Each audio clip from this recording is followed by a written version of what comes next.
So our title, I think it's a very special title that we have chosen, that the 3 discoveries of our land, as we spoke the last 2 days in TMDC auditorium also. The first day I was saying that we don't know our heritage, and that is why we do not give enough of importance to our own cultural heritage. So we don't have the confidence and the faith in our own country, in our own heritage. So it is our duty to understand what are the greatest contributions to the human intellect in our country. And when we think about it, we find that we have the greatest discoveries of the world from our country. I am not talking about the scientific discoveries or the contribution of zero or astronomical anything. The whole world is enamored of the scientific discoveries, and we think that is the only rational way. But the same rationality, if we take further, we land on the 3 discoveries regarding our own personality, our own subject. That is the point of discussion today.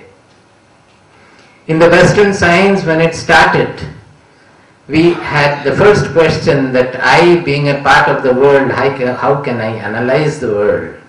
So the first proposition or the postulate on which the entire Western science is based is that we cannot find out the truth of the world because I am a part of the world. But as we see the world, we can investigate and we can infer various things in the world. So we will assume whatever we are perceiving in the world to be true. We will not go into the truth of what we are saying and what it can finally mean, but we will accept that what we see, what we perceive to be true, and then investigate what are the implications of that. In our country, when the people, the rishis, those who were the thinkers of our country, they found that the external world is all transitory, and when we look into the cause of it, we don't find out any cause. The reasoning is very simple. It is in Western science as well as in our spiritual science, it is there, only the name is different. If we think the world is based on causality, as we find everywhere, causality is operating.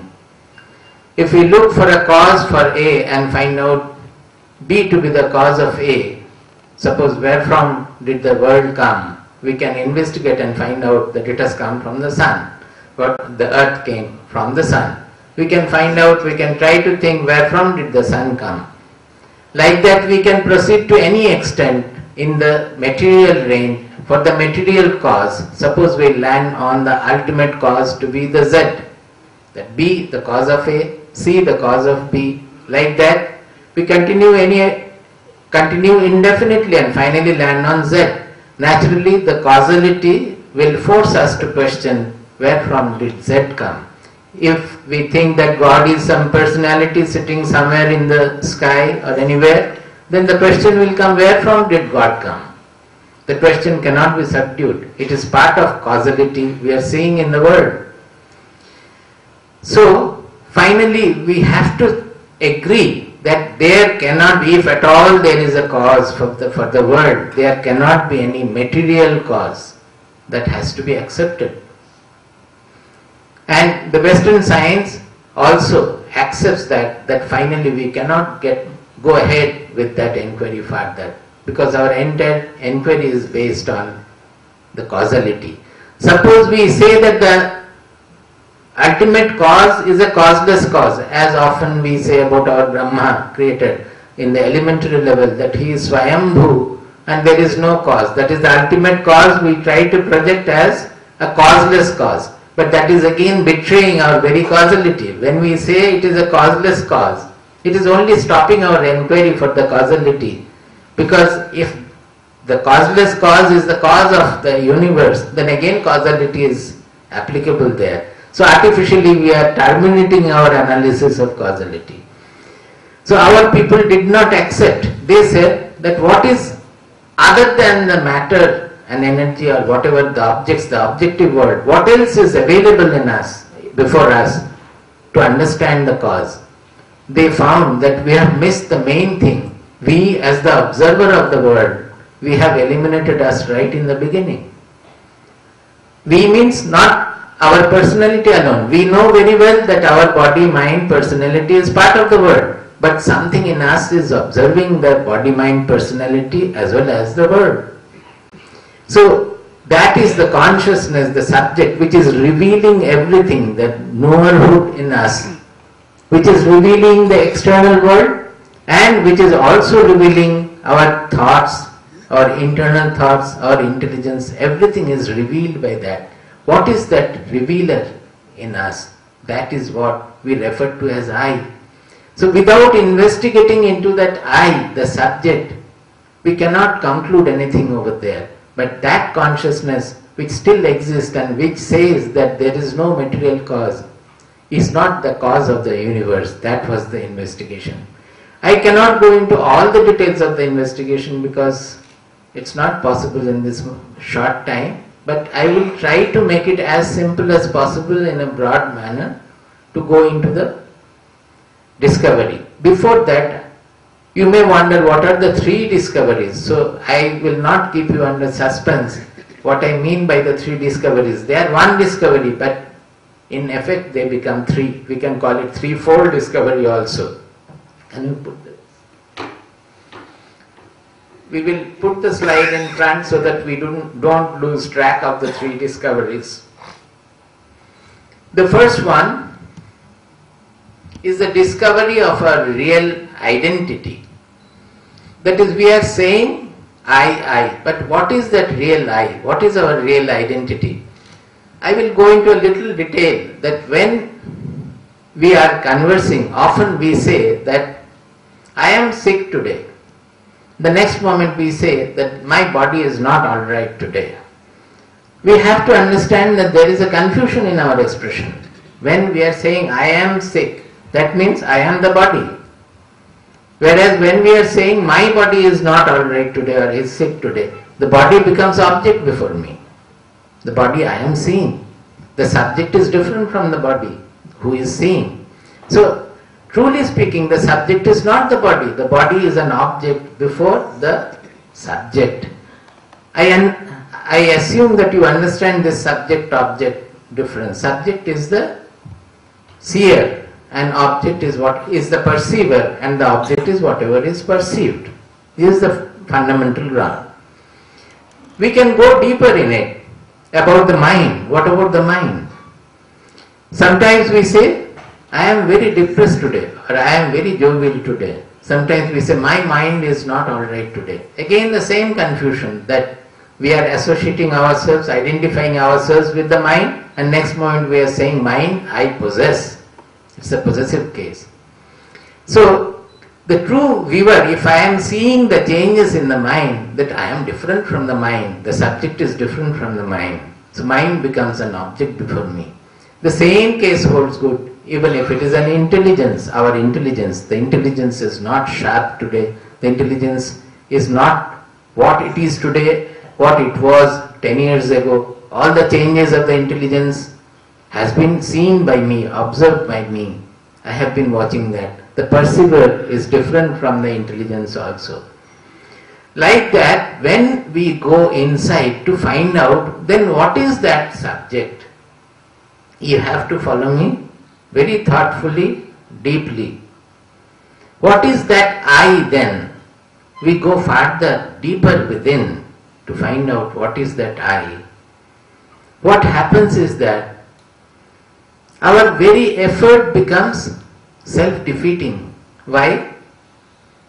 Because if I can find out I, the moment I find out, I say that this is the self, this is the I, this is the subject. It no longer remains the I, the subject.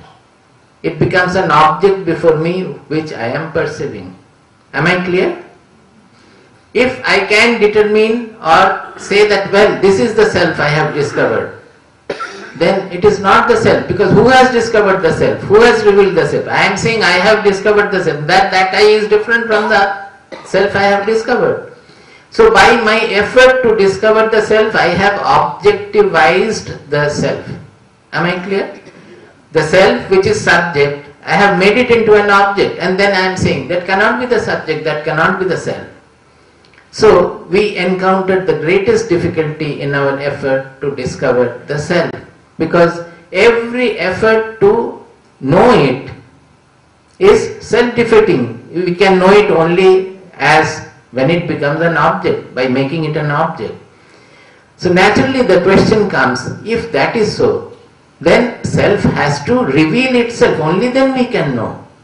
What happened is that, maybe we can conjecture from our own experiences that what happened at that time. I am talking about a discovery which took place in thousands and thousands of years ago. We don't know when. It is prehistoric, and how many thousands of years ago also we cannot say. Nothing is there, no record is of there. Only the record of the findings are there, and those records have been confirmed era to era by any number of persons who have done the experiment.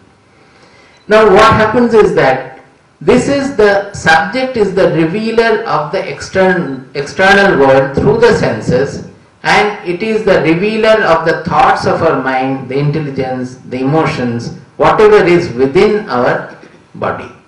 It is the revealer of the internal world as well as the external world.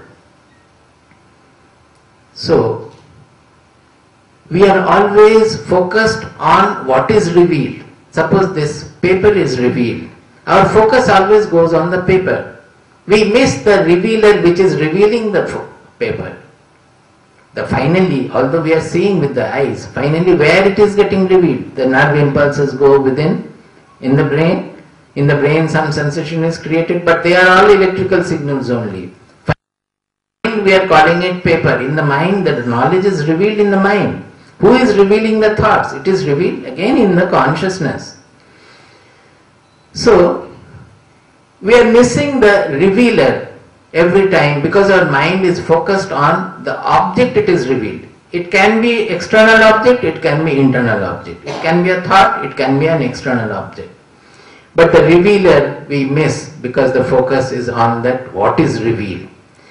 Now when we leave this effort, if we can forego this effort finally, that to find out what is the self, because to find out what is the self, we will always land up again in an object.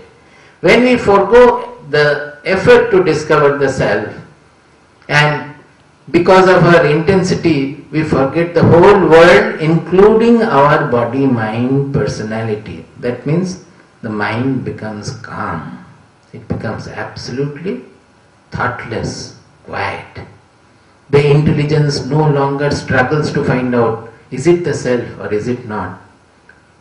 Where have I come? Is it the self? That is also a function of the intelligence. That also stops. Then what happens? The revealer reveals itself. The self is revealing the whole world, the external as well as the internal. The self reveals itself also.